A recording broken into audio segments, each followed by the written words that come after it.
Selamat datang di NMA 99.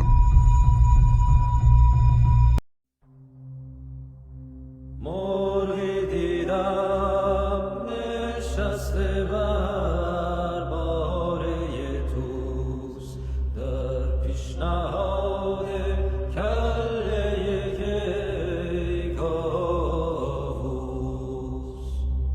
او کله همی گفت افسوس افسوس افسوس، کو بانگ جرس ها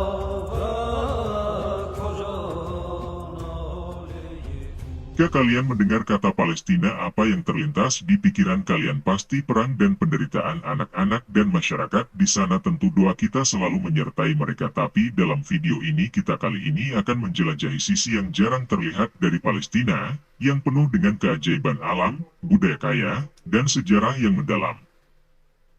Pertama, kita akan melihat keindahan alam yang memukau di Palestina. Dari pegunungan yang hijau hingga pantai yang indah, Palestina memiliki lanskap yang menakjubkan yang tidak boleh dilewatkan. Kita akan menjelajahi lembah-lembah yang hijau dan sungai-sungai yang alami, mengungkap keajaiban alam yang menghiasi kota-kota Palestina. Pariwisata di wilayah Palestina adalah pariwisata di Yerusalem Timur, tepi barat, dan jalur Gaza. Pada tahun 2010, 4,6 juta orang mengunjungi wilayah Palestina, dibandingkan dengan 2,6 juta orang pada tahun 2009. Dari jumlah tersebut, 2,2 juta orang adalah wisatawan asing dan 2,7 juta orang adalah wisatawan domestik. Berikut adalah tempat wisata di Palestina. Laut Mati adalah danau asin terendah di bumi ini, menawarkan pemandangan yang menakjubkan dengan air biru dan pegunungan garam yang menjulang. Danau ini dinamakan Laut Mati karena tidak ada bentuk kehidupan yang dapat bertahan dalam air garam ini. Laut Mati memiliki kandungan garam tertinggi dari seluruh laut di dunia. Kadar garamnya sekitar 32% dibandingkan terhadap kadar garam rata-rata 3% pada Laut Tengah. Sejak dahulu, material yang terdapat dalam Laut Mati diketahui mempunyai efek untuk mempercantik kulit.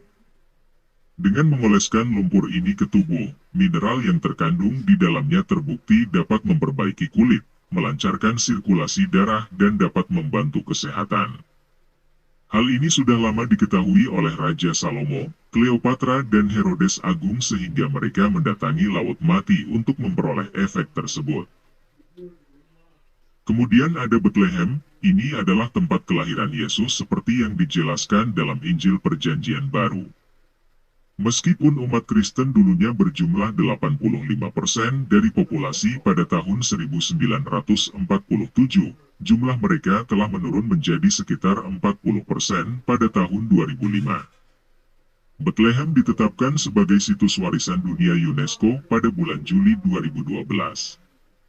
Popularitas internasional telah mengakibatkan 54 kota di 27 negara menjadi kota kembar atau sister cities dengan Bethlehem. Tetapi Bethlehem terletak di tepi barat, yang merupakan bagian dari wilayah Palestina. Wilayah Palestina diduduki oleh Israel, dan statusnya menjadi isu internasional yang sangat kontroversial. Kota Bethlehem adalah bagian dari unit administratif yang lebih besar yang dikenal sebagai Kegubernuran Bethlehem. Selama Perang 6 Hari tahun 1967, Bethlehem diduduki oleh Israel bersama dengan wilayah tepi barat lainnya. Sejak perjanjian Oslo antara Israel dan Otoritas Nasional Palestina, Bethlehem telah ditetapkan sebagai bagian dari area tepi barat, yang secara nominal menjadikannya berada di bawah kendali Palestina. Kemudian ada Hebron, kota suci dalam Yudaisme dan tradisi Islam, dan tempat makam para leluhur dan matriark berada. Menurut tradisi, ini adalah tempat pemakaman para leluhur besar, Abraham, Ishak, dan Yakub, dan ibu pemimpin, Sarah, Rebeka, dan Leah. Kota ini juga merupakan ibu kota kerajaan Israel sebelum Raja Daud memindahkannya ke Yerusalem. Sebenarnya masih banyak lagi, tetapi banyak yang sudah hancur dan direbut oleh Israel atau status yang bimbang antara Palestina dan Israel. Sedangkan makanan tentang Palestina meliputi falafel, makanan jalanan populer yang terbuat dari kacang-kacangan yang digoreng. Falafel biasanya disajikan di dalam sebuah roti pipih mirip pita yang disebut lava. Di banyak negara, falafel dijual sebagai makanan siap saji yang populer. Bola-bola falafel biasa ditambahi dengan selada, asinan dan acar sayuran serta saus pedas. Pada bulan Ramadan, falafel sering dimakan sebagai hidangan buka puasa. Hummus, hidangan lezat yang terbuat dari kacang Arab yang dihaluskan. Banyak catatan sejarah terkait masakan menggambarkan hummus sebagai makanan purba dan dihubungkan dengan tokoh bersejarah, seperti Salahuddin. Memang bahan dasarnya, kacang Arab, wijen, lemon, dan bawang putih telah dikonsumsi lebih dari 1000 tahun, akan tetapi kenyataannya, tidak ada bukti spesifik mengenai hummus beitahina, meskipun kacang Arab dikonsumsi secara luas di kawasan ini. Kacang ini lazim dimasak dalam semacam semur atau sayur berkuah yang panas. Bubur kacang Arab yang dimakan dingin-dingin dengan tahini belum muncul hingga zaman Kekhalifahan Abbasiyah di Mesir dan Syam.